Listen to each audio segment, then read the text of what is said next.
Good evening, everyone. This is Avraham Shira for Web Yeshiva, and the beginning of our summer semester with the 10 essential teachings of the Arizal, Rabbi Yitzhak Luria, for a new understanding of divine consciousness. Now, divine consciousness itself is a term or a concept that we're going to try to define as we go. But I think as the weeks go on and we develop the views and the insights that these teachings are going to give us, Bezrat Hashem, we're going to see how divine consciousness is an outgrowth of our worldview. We're not spacemen, floating around in the ozone, right? We're men and women here on earth with our feet on the ground, but with our hearts and our minds in a much higher place. So tonight we're going to begin with the Arizal's opening drasha on Pesach. Now, I know Pesach was already almost 2 months ago, 6 weeks. Oh, Chodesh Tov, everyone. And if you're on that part of the globe that's not yet Rosh Chodesh, it will be soon, God willing, as long as the world keeps spinning. If the world stops spinning, we'll all know about it pretty quick. But the Arizal begins the Inyan Pesach v'Yetziat Mitzrayim. Ine noda mashketu zal. We know what our rabbis have taught us. Ki otam hadorot harishonot, those original generations.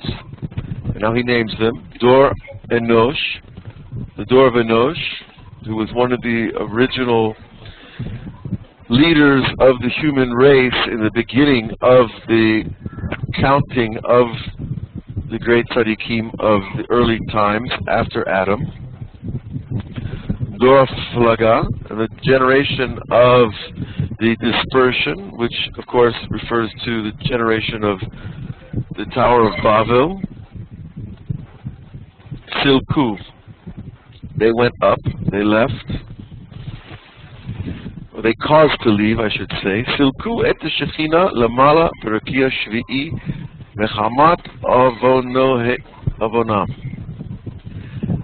That these generations, these early generations, caused this divine presence to leave the world that we live in day to day, to go up to the seventh heaven. Now, seventh heaven is a cliche already by us in the English language, because we refer to it as this high place. But really, it's not a place we want to send the Shekhinah. We want the Shekhinah down here. But because of their sins, the Rav says that the Shekhinah went up. V'da, we should know. Ki Yisrael shayu ba'oto hador she'ibud Mitzrayim. The Jewish people who were in the generation of the enslavement of Egypt, hayu bechinat otam agilgulim shel keri shotzi Adam Rishon ba'otam kal shanim. Okay. Listen closely. As they say when you study film, suspend your disbelief.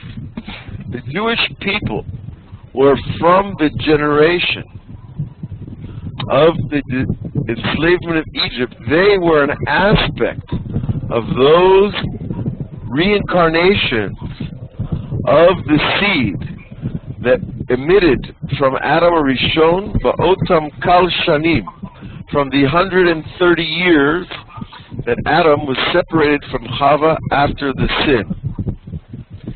Now we know the Midrash teaches us that once Adam and Eve were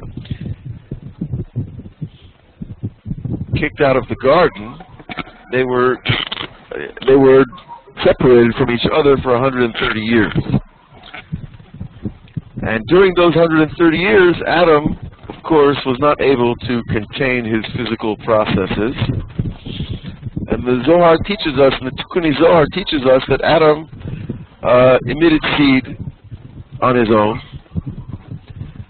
And this is the reference to what's called the Kal Shanim, the 130 years. Anytime a man emits the power of his body without a female to receive that power, souls are brought down, but they have no place to go.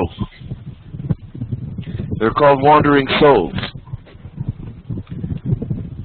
And this, of course, is going to have ramifications throughout history, and for our understanding of the importance of sexual purity. That seed is a carrier of human soul, and when human soul is brought down through a male, but it has no female to connect with, then that power leaves souls in this world without a body. Now, it might sound kind of neat and spooky to be a soul without a body, but it's not a pleasant trip, trust me. It is a horrible trip, because you are not in heaven and you're not in earth. You're literally, this is what limbo is about. This is what the non-Jews have called purgatory. A soul without a body is a soul without a home. It's homeless in the cosmos, okay? And this 130 years, Adam produced souls that came down with no place to go.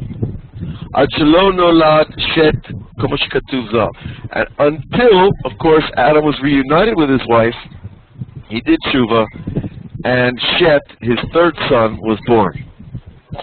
Of course, this is already after the murder of Hevel by Cain. But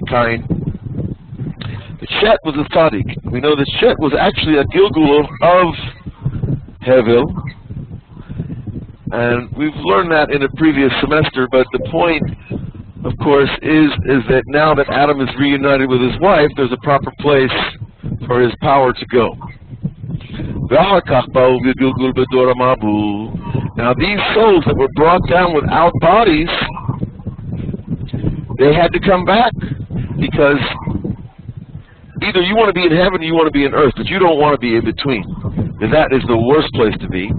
So these souls have to come back in reincarnation, B'dor Mabu, in the generation of the flood of Noah. V'lechein ayu gam hem mashchitim zaram ala haaretz ka'ein hashorish asher misham notzru. Listen closely. Therefore, these same souls that came back again in the generation of the flood of Noah were also not uniting with their wives as they should have been. And as the phrase is, they were destroying their seed on the land. Why? Ka'en hashorish, like the root that they were drawn from, like the root that they were created from. V'chutzvu, and they were carved from, really. Lachtzov is to carve stone, to engrave stone. So, think of souls. This is a very important concept, and Rabbi Nachman brings it down. All human souls are part of a block, part of a mountain. 6,000 years, 60 billion souls, however many there are, it's all one block. And when a generation comes, it's like a part of the mountain has been carved out. Okay? Now, what the Rav is teaching us here is that when a soul comes into the world through sin, it has to go back into the world through sin. And so these souls in the generation of the flood were drawn through sin because they came from sin. Now, please pardon my use of the word sin.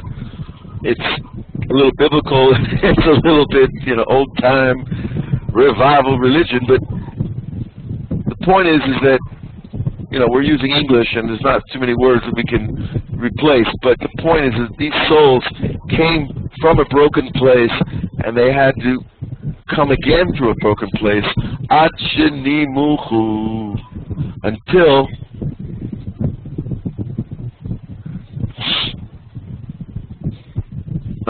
they were, shenimuchu means literally that they were suppressed or they were erased. or fixed or removed. So that's another whole subject about when souls are not brought back. But I don't want to go there now. If anybody wants to go in archives, we have about 35 classes on Shar Gilgulim that we did about a year and a half or so ago. If anybody wants to check those classes out, I think they're great classes from the Arizal as well and Shar Gilgulim. But nonetheless, now we're getting a picture here. We have Adam. He's separated from his wife. He brings souls into the world. These souls don't have a place. They have to come back. They come back through the generation of the flood, and then they come back through the generation of the dispersion, which is the generation of Nimrod, the generation of the Tower of Babel. So they keep coming back. And what's shocking a little bit for some people is still getting feedback. I'm sorry. Maybe it's the fan. Let me see if I can move this fan away a little bit. Probably causing noise.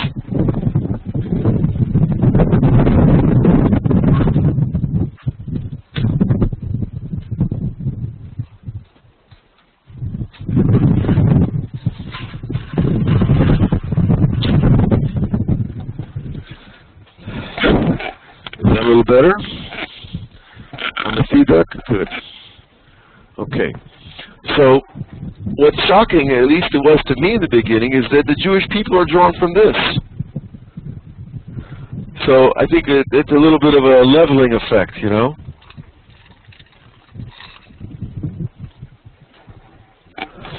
That we, the holy people, the chosen of God, etc., come from this place of disconnection, this place of souls without bodies that need to come back and get fixed.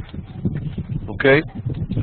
זה מה שהזוהר אומר, מה שהכתוב אומר, ויראה השם כי רבה רעת האדם בארץ. It says in Parshat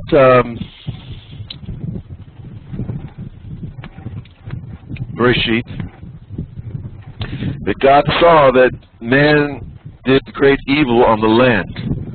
Now, when it says Ba'aretz, there's many teachings we can learn from that. One is that, of course, we're getting a divine perspective. That the Torah is telling us the history of the world from the perspective of heaven. So it talks about Aretz as another place, a lower place. But it also refers back to this idea of Mashchitim Zaro ala Aretz, right? That they would release their power onto the land. And it is known that when seed is released without proper vessel, it's called Ra, Resh Ayin. And the one who does so is also called Ra, evil. As it says much later in the Torah, that the son of the firstborn of Yehuda was Ra b'einei Hashem. He was evil in the eyes of Hashem. And it's telling us why he was evil, because we know that did not want to impregnate his wife. And so he didn't do so, which is against the Torah. And of course we know that he died very young. Woe to the evil one, his evil. And it also says, and evil will not dwell with you. Kimidrash Sefer HaZohar, as it's written over there. Okay, so we're getting an idea of the Torah's view of Ra. The essential Ra is bringing power from heaven to earth without a place to put the power. Okay? The system of the universe is so tightly wound that anytime power is drawn from above to below, if it doesn't have a place to go, it produces the opposite that we intend. Therefore we find Ki hador hahu hayu mamash ra'at ha'adam hayedua Hu adam rishon. And now he says the that generation was really evil, and it uses the word Ra'at Ha'adam. Now the Arizal Chidush here is Ra'at Ha'adam doesn't mean the human race. He says it's not just the human race and the Pshat, but the Sod is the Ra'ah of Adam himself. That all of this refers back to the original evil that happened with Adam during those 130 years.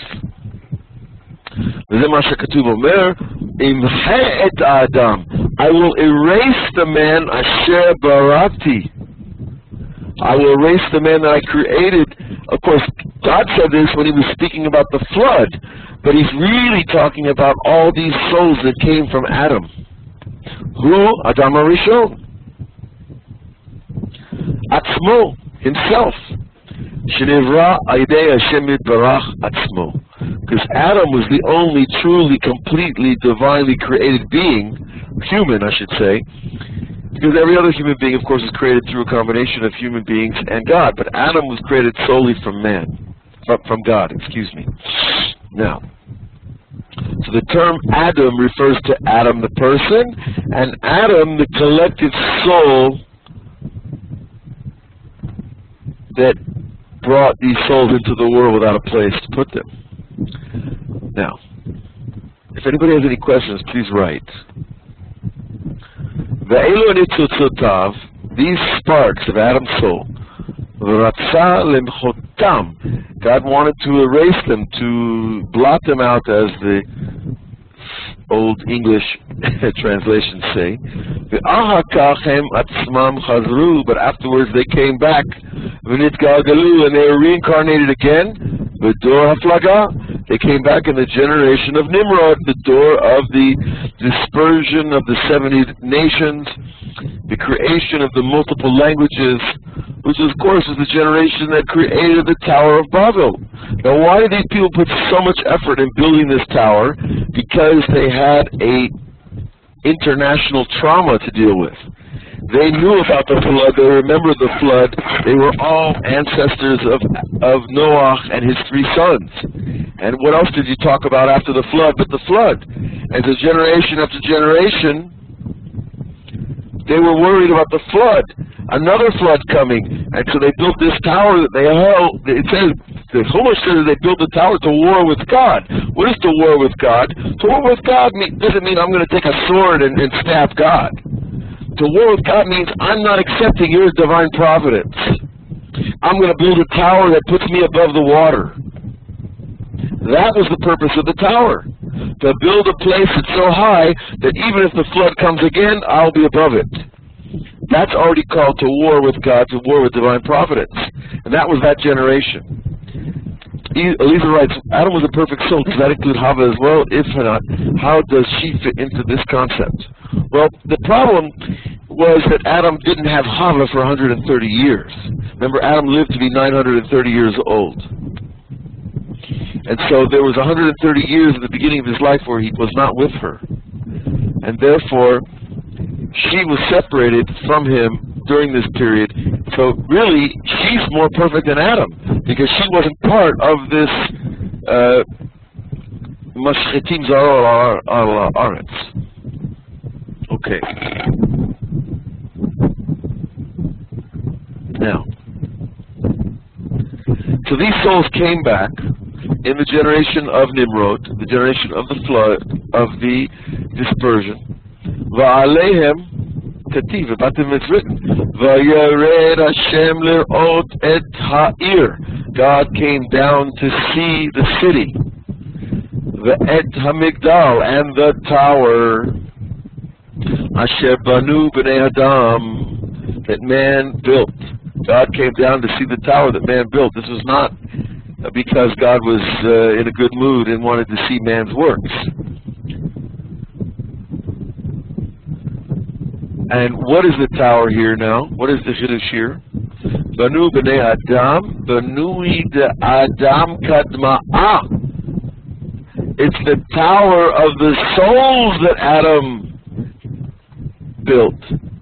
In other words, Hashem is not worried or so interested in this tower of bricks.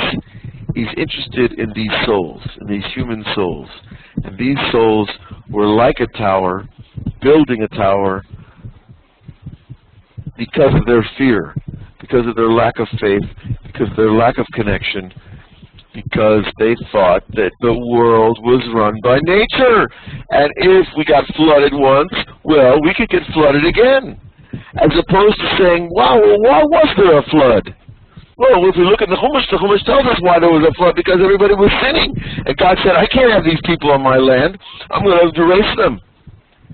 If people had said, look, we caused the flood because we sinned. We even know that Adam, the Zohar says, if Noah had prayed, he could have canceled out the decree. Noah himself could have canceled the decree of the flood if he had prayed properly. The Zohar calls him a foolish shepherd. He says, you're crying now after the flood. You should have cried before the flood. You could have pushed off the flood. So it all comes back to human responsibility. And this is the real lesson. This is the hardest part. Because God is flexible. God will work with us. But if we do not do tshuva, then we create our own reality based on our actions. And so God was looking at the souls that were building the tower, not so much the tower, but the souls, and he said, look at these guys, they still don't get it. They still don't get the metaphysical responsibility that human beings have in this very tightly woven universe. Okay? Now, L'chen nikra b'nei ha'adam. Again, we're called b'nei ha'adam because we are the sons of this Adam. We are the souls that were drawn from this Adam at the wrong time in the wrong place without a wife. L'rmos ki hayu tipot keri, because these souls were from Adam when he didn't have a wife.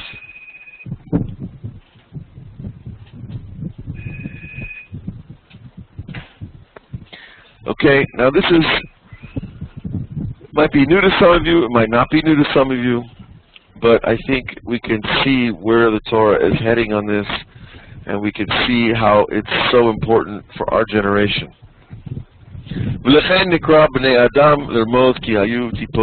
Because these souls were drawn without bodies.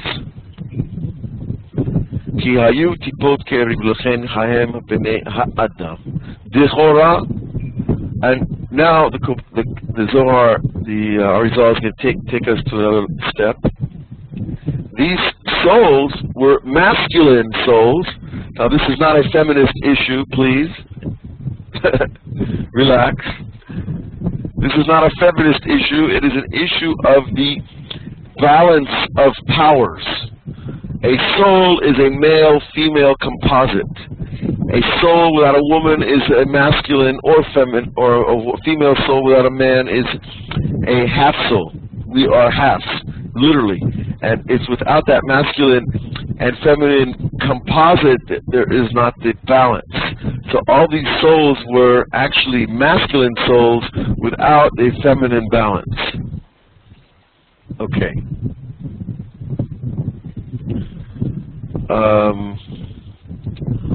Without the nukva, without the feminine aspect. So remember, because Adam brought the souls without a wife at that time, so the souls themselves were lacking that feminine aspect.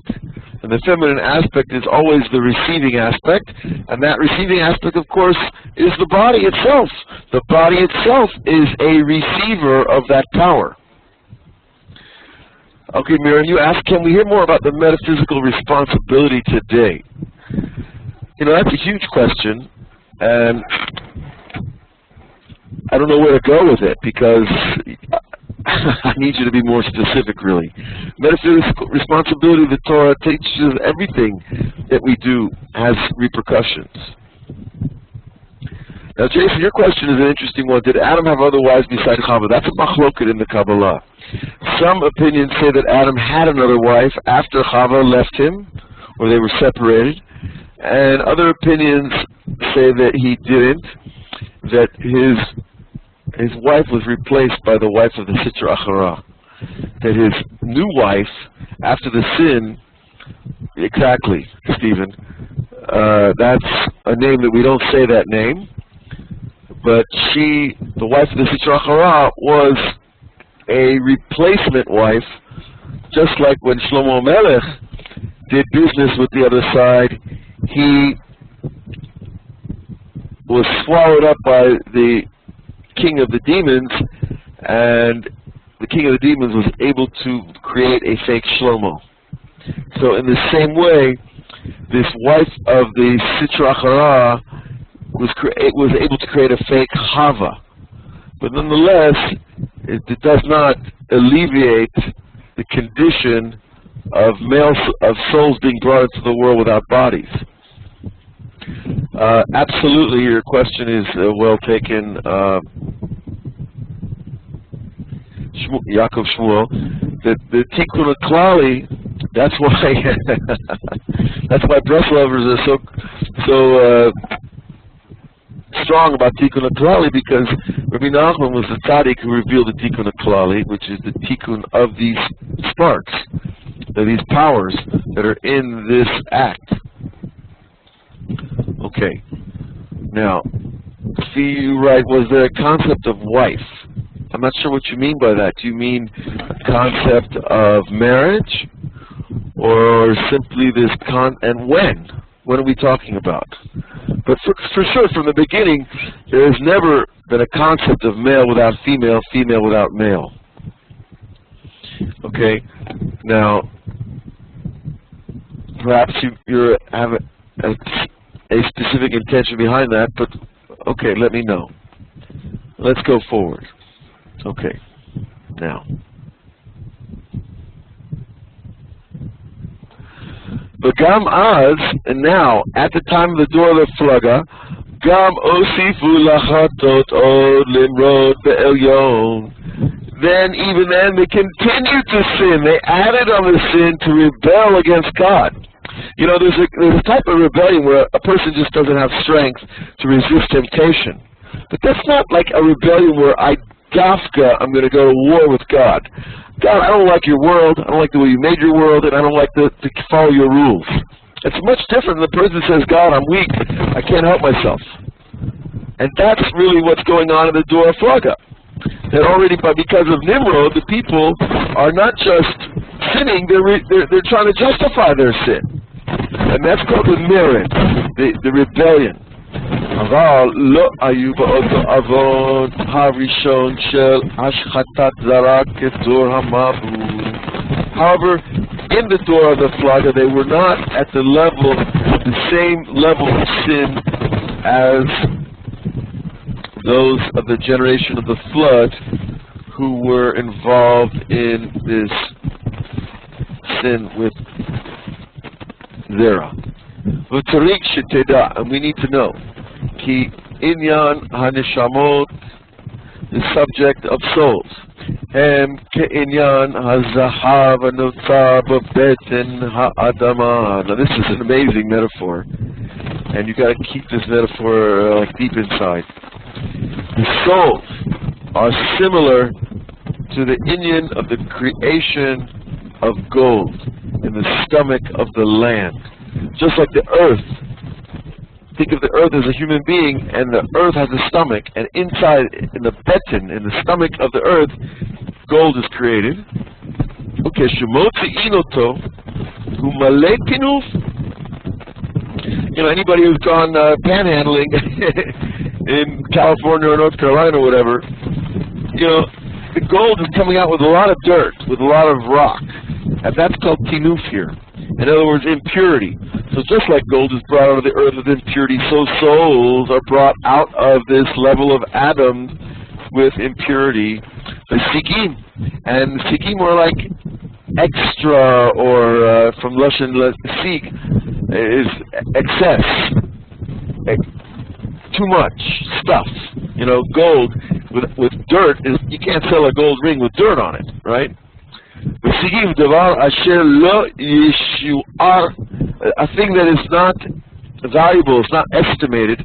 V'lo to'ar zahav lo, and it says, and the v'lo to'ar, and it was not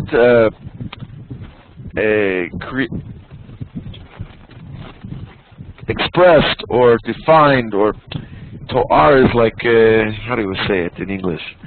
Anybody help? Torah is modified, like an adjective, right? V'lo Torah zahav lo, v'lo hadar. And it's not beautiful, and it's not valuable, the gold, ad sheyitchakem hatzoref, until the goldsmith comes along with his wisdom, lahanot sigim, and to remove the excess, the earth, the rock, from mikesef, or pamacher, pam zikuch achar zikuch, right? And that the soref, the silversmith, the goldsmith, has to come and melt the gold and melt the silver until the excess is melted off. Or literally, it's the opposite, that the gold or the silver melts off of the excess. And this process of zikuch achar zikuch, lo ra'ezeh kara'ezeh, that each time there's a purification of the tinuf, of that excess, the gold and the silver gets better and better. And so too these souls.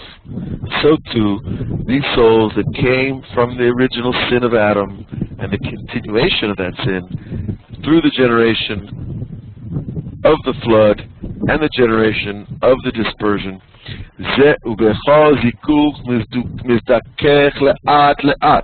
And each purification took a little bit of time, right? A generation or so. But each time, a little bit more of that original sin was removed. Until all these excesses were removed from the gold, were removed from the soul. And of course the excesses are our ego, our lust, all the desires that we're warned against. They are slowly removed, generation by generation. And then at the end, of course, then we know the real gold, because it's pure. And so too it is with souls. Because when Adam sinned, Adam caused the mixing of the gold, the soul, and the earth, the impurity, the physicality, the fallen desires. And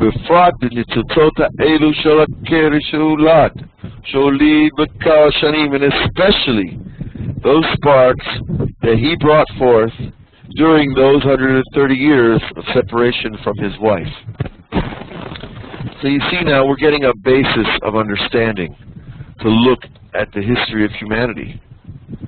This is not something that the Arizal created because he was bored. God forbid, you know. This is divine wisdom that was given over to him so that we could understand where we come from and what we need to fix. Etzlenu, and is already explained. Etzlenu means in other pieces of the Kabbalah of the Arizal. V'daru shechivat halayla, in the explanations of when a person goes to sleep. U'v'kriyat shema sha'alamita, and when we say kriyat shema at night, ki nitzotzot akerihem hashuvot me'od, these sparks are very, very important, but kedushot, and they are very holy.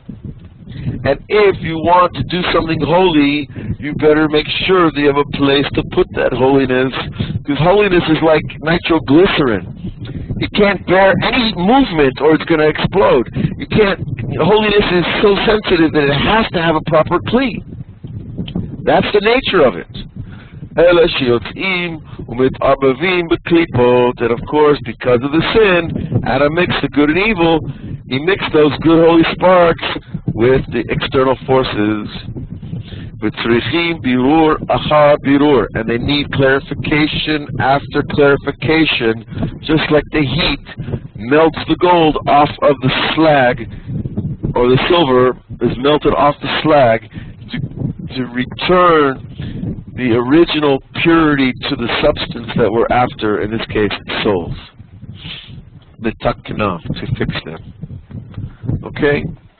So, with this kind of teaching, we have another whole view of the world. At least when I first read this way back when, I said, whoa, now I can understand why we're dealing with what we're dealing with in our generation. Right? And what's going on everywhere around us. And the internet, etc., etc. I don't have to get into details here. Because these sparks are inside the Jewish people, and we are here to fix them.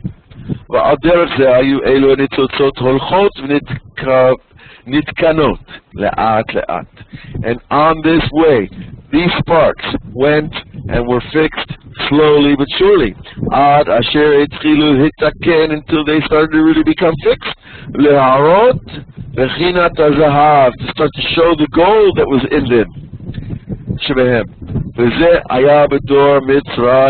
And now we start to see the gold in those souls started to show in the generation of Egypt, in the Jewish people. And from this we will understand a true reason.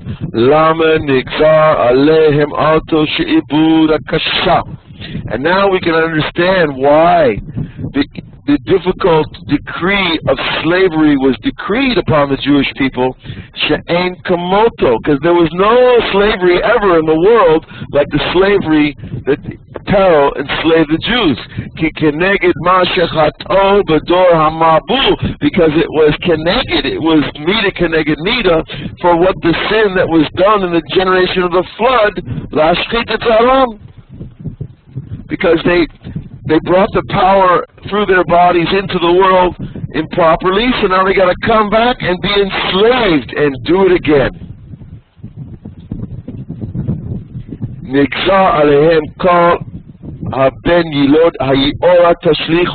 And then we understand why Pharaoh made the decree that every firstborn male would be thrown into the river. Because dugmat onesh hamabul atzma, because it's the same punishment as the punishment that was given to the entire generation of the flood. They were thrown into the water. The entire generation was thrown into the water, and then generations later, the first male-born children were thrown into the water. This idea of drowning is this idea of the continuation of the clarification of these souls. So, with this in front of us, what can you say? Do we see how perfect the Torah is? How perfect the Torah's history of humanity is in reflecting the spiritual reality of the multi-generational repair. Mida keneged mida, ukeneged ma shechato b'dor haflaga, and similarly, parallel to the sin of the generation of the flood, of the dispersion, the generation of Nimrod, haba nilbana livenim. Guess what happened? Nimrod said, and the generation of Nimrod said, let's build bricks. What did Pharaoh say to the Jews? Go build bricks. Mida keneged mida. Because the generation that built bricks for Nimrod had to come back and build bricks for Pharaoh. Again, mida keneged mida. Tikkun achar tikkun, in order to fix that original place. And it says that their lives were made bitter in the clay and in the brick making. And I already have gone on further in another place.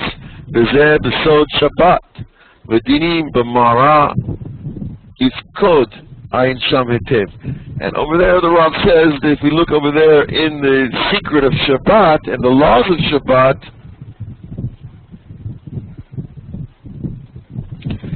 the union of B'mara Ifkod, the command of the bitterness, I'm not sure if that's no, excuse me. The Indian, why Shabbat came out after Moshe Rabbeinu and the Jewish people were found by this bitter lake where Moshe threw an acacia branch into the lake and sweetened the water so it could become drinkable.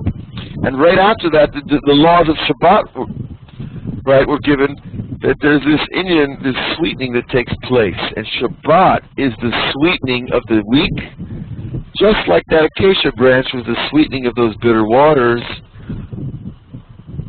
And this bitter water, of course, is a remez to the water of the flood, the water of the children thrown into the river, the making of bricks, which of course is also with water.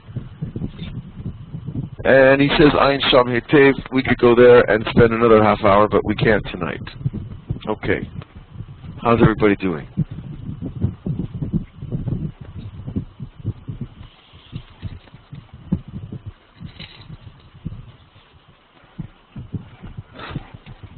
But when we see how the Arizal is able to extract the essence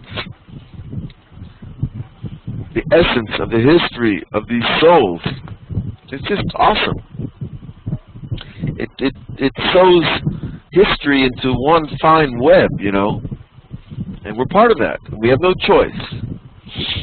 Now, Ba'amna Mayot Shahashi Ibut Be'eretz Mitzrayim. And nevertheless, with the enslavement in Egypt, Hatamhu Kihine Noda, and the reason is because it is known. Shekol Nishamot Ba'ot.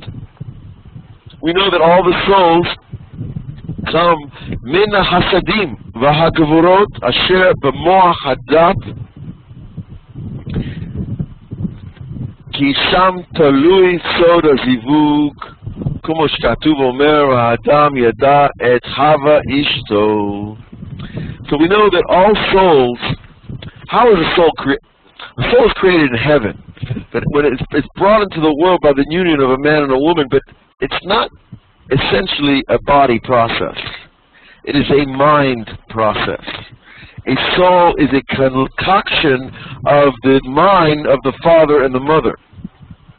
And this is what the Rav is saying here.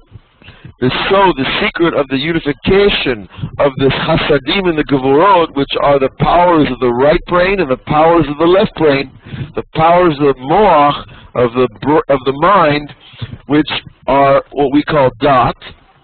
That Dot is made of 5 powers of Chesed and 5 powers of Gevurah, which literally are 5 powers of expansion and 5 powers of contraction. Or, if you will, 5 lights and 5 vessels. That's where the mind, that's where the soul receives its filter into this world, through the mind of the parents. And that's the 5 Hasidim and the 5 Gevurot. The Moach Hadat. Ki sham talui sod hazivug. And there is dependent the secret of the unification of the pasuk. Now we understand why it says Adam knew his wife. The Torah doesn't need to tell us that Adam knew his wife. We figure that out, right away. But the idea is the yada. From the knowing is this unification of the mind. And by the way, this is part of the tikkun of the whole story. Because true love depends on the mind. Das, Rabbi Nachman teaches us that love is from the mind. We all think love is from the heart. No, that's not correct. The love is from the mind and it comes down to the heart. But without the unification of the mind, then nothing gets down into the heart. The heart is where we experience love, but the source of love is in the mind. Now, if there's no mind involved in the act, it's essentially the same act that happened during those 130 years.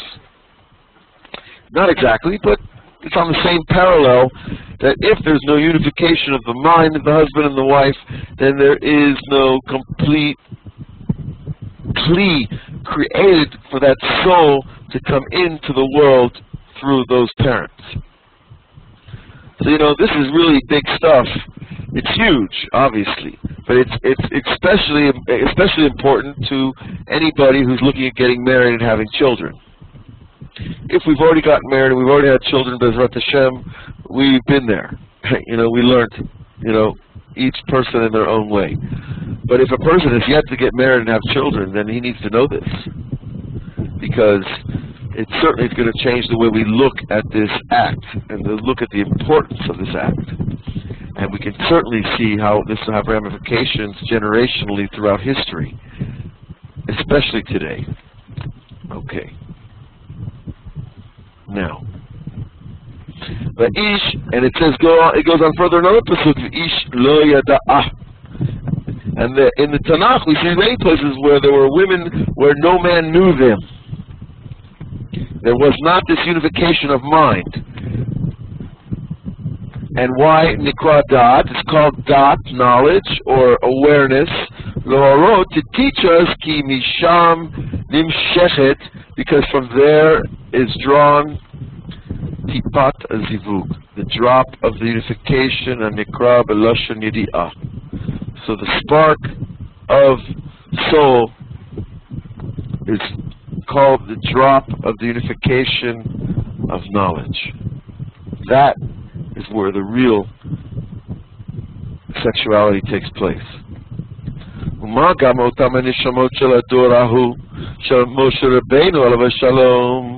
And just as those souls from that generation of Moshe, we know that they were the extension of those original souls from Adam. Because we know that Moshe Rabbeinu, it says in the beginning of the Shara Gilgulim, that Moshe Rabbeinu was a reincarnation of Hevel, and he was killed by his brother Cain. And so Moshe had to come back and kill the Mitzri. The Mitzri that Moshe killed was a reincarnation of the soul of Cain. And those souls that were drawn then had to be fixed now, through the generation of Moshe.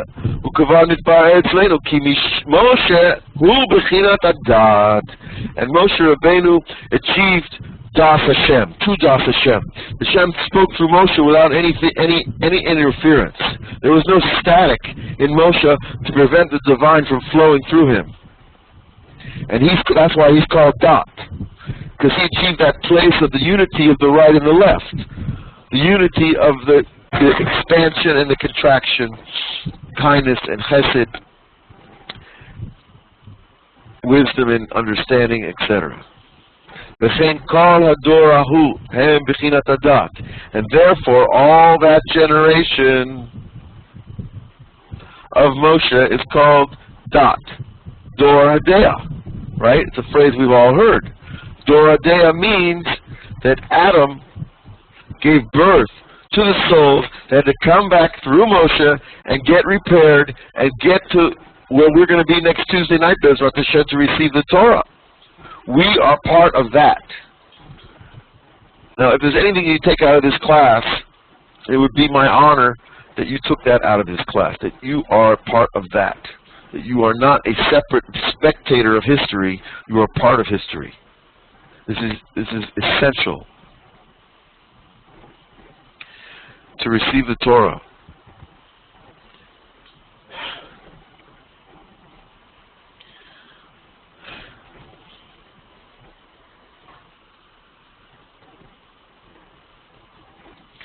But at the time of Moshe, Ela Shehem Yatsu Ela Klipot.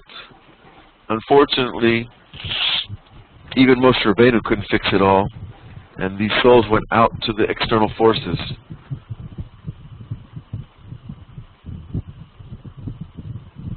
And these were drawn again from the 130 years. Kodem Shenolat Shet.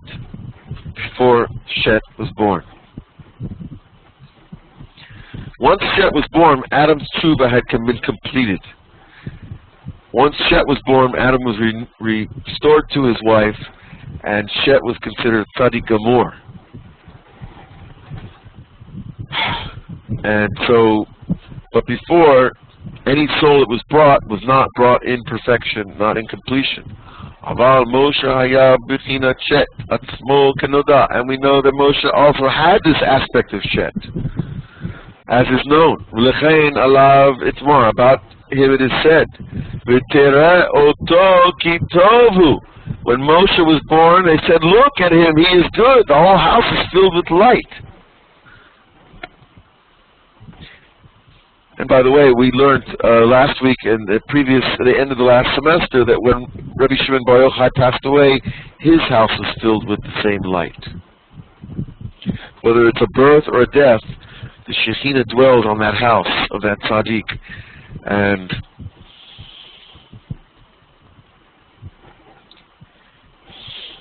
that's called Tov. And Moshe, why did the Torah go to all the trouble to call Moshe Tov and nobody else? Ve'enu kashar tipot ra'od shel Adam Rishon b'kal shana. Because Moshe was not extracted from those souls of that 130 years. So the next time you have the question in your heart, or someone asks you, what's the difference between us and the tzaddikim?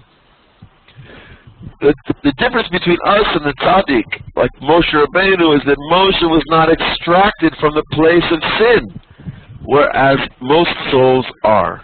And that's just the harsh reality. But it's only that soul, like Moshe, or like Rabbi Nachman, or like the Baal Shem Tov, or like the Arizal, or like Rabbi Shimon Bar Yochai. These souls were born outside that sin, and therefore they can fix the ones that are inside it.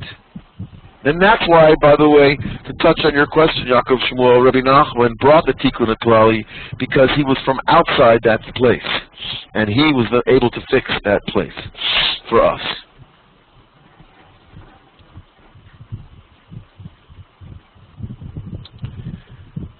Okay.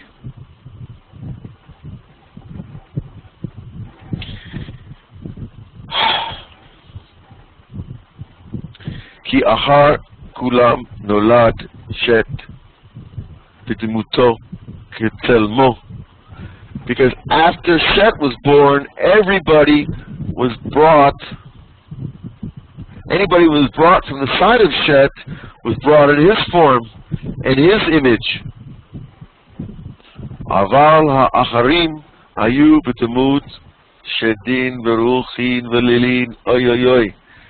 If a soul was not brought from Shet, it was brought from the demons and the spirits and these lilin, which are all the different names we give to souls that don't have bodies. Okay? V'lechein amar Moshe alehem. Therefore Moshe said about them, V'al era'eh bara'ati, do not look, I will not look into my evil. Bara'ati. Moshe was talking about those souls, but he was making a distinction between the souls that are brought from before the sin and those souls that were brought after it, after the fixing, I should say, in Shet. Okay, how are we doing? Hi. This is powerful stuff. We have about 6 more minutes. I'm debating whether we should enter this next paragraph, because once we do, who knows? We might be going till next week. Really, we might even continue this next week. It's so essential, it's so ikari for all of our understanding of the Torah and the Kabbalah.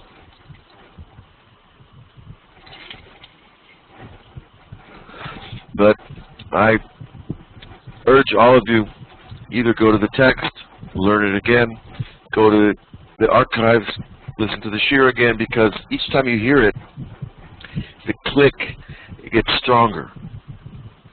The connection gets more powerful, because we are part of this. We are not spectators of history. We are history.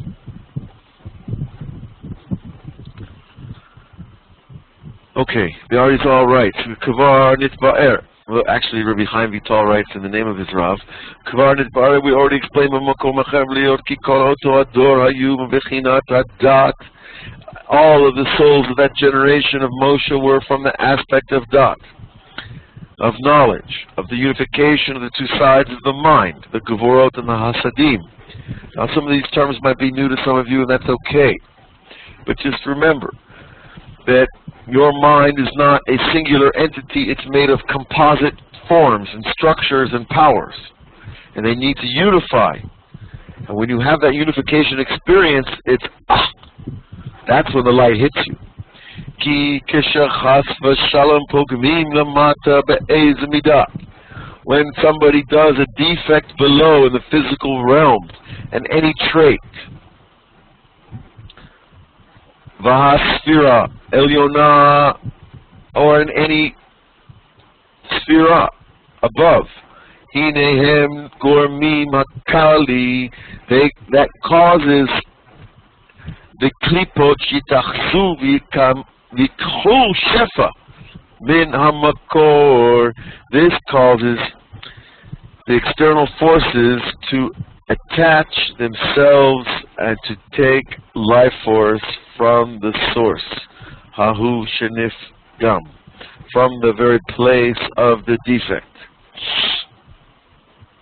So because those souls of the generation of Moshe were from Dot, if there's a pagam in Dot, those souls are going to have to fix that Dot, and that Dot enables the external forces to take power from there. And therefore, Yardu Yisrael Mitzrayim. Therefore, the Jews had to go down to Egypt. Shehem Soda Kali, because the Egyptians were the Sod, the secret, the foundation of the external forces, the Klipot, Hayoshevet B'Harayim Shel Dat Elyon, because they are a reflection of the power of those forces that dwell on the backside of the Harayim, is the backside of Dat. In other words, just like Egypt sits on the backside of the Holy Land, Eretz Yisrael, so to the Egyptians, their souls sit on the backside of the neck of the Jewish people, and that's why Pharaoh is called Pharaoh, because it's Lashon Oref, the back of the neck. And that's, by the way, our major enemy in the last 20 or 30 years has been a man named Arafat from Lashon Oref, Lashon the back of the neck, which is the Sod of Egypt. B'Harayim Shel Dat Elyon, K'mo Shekatuv Etzlenu Be'inyan Mitzrayim, as it is written by us about Egypt. Shehu Meitzar HaElyon. A Meitzar means a narrow place. The neck is the narrowest place in the human body that life depends on. The neck is what joins the head and the body. And that's exactly where the Klipot are going to jump. And that's exactly why we call it the Meitzar Elyon, the upper Egypt, really, the upper constriction. Shehu Agaron, which is the throat, but it's really, it's more so the backside of the throat, which is the Araf, the Oref. Uparo Hua Oref, and the Rav tells us, of course, Paro is the backside of the throat, Hakasha, right? Feel all the muscles in your body. Which muscles in your body are the stiffest? The neck. The neck always has to hold the head up, right? Okay. Shaba Acharei Adat, and that is parallel to this power behind the dot. Vayu otam akari ne'achazim b'yuknunkim. Those external forces were grasping and nursing kol ha-shefa nimshach min adat. All the life force is going from the Kedusha into the external forces of Zah, of the upper man, who, by the way, is called Israel. Yisrael is Zah, Zer Anpin, meaning the collective soul of the Jewish people down here is reflected in what's called Zer Anpin, the upper, what's called the smaller face of Hashem. V'lechein Yisrael Shava'ot To'ador. Therefore, the Jewish people in that generation, Shehem min Adat, they were from the dot. Ela shayu besod hapagam, but that they, unfortunately, or fortunately, as you wish to see it, were from the secret of this defect, shayu bechinat nitzotzot keri, which were from those sparks that originated in Adam. V'lechen nishtabdu leparo, and therefore we were enslaved to Paro and to Mitzrayim, because that's what the Jewish people always end up doing. They become enslaved wherever they go in exile, because that's where the power is nursing at that time. Whether it's the Egyptians, or it's the Greeks, or it's the Romans, or it's the Spanish, or the English, or the French, or the Americans, they're nursing off our das.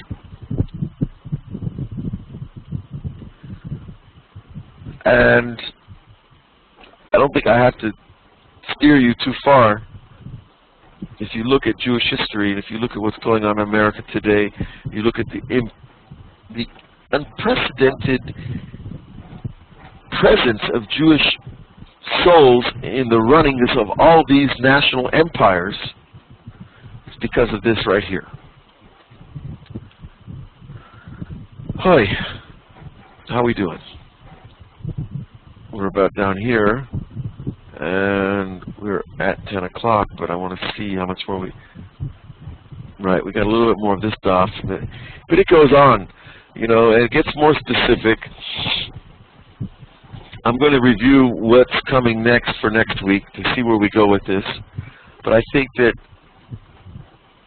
it should have changed a little bit of the way we look at the world tonight, a little bit of the way we look at the Torah and Jewish history, and the way that the Torah is this perfect reflection of the history of the evolution of the human soul that started with Adam and it's ending with us and our children and our children's children, etc. Okay, I don't want to end on a somber note. It's just this is heavy duty, you know. This is what we're here for. This is what we're here to fix. And of course, what we're here to fix is our dot, our knowledge, our awareness. And how we do it is through love and through attachment, through the Torah, through our partners, through the tzaddikim.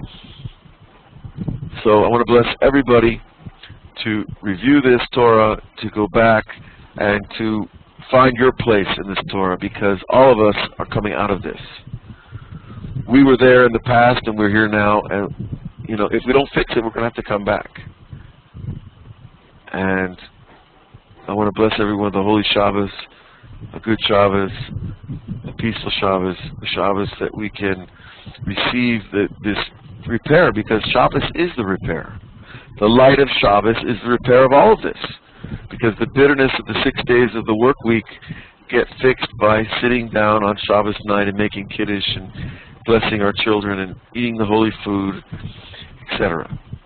And then you draw that light that sweetens everything. And that's our job for the entire universe.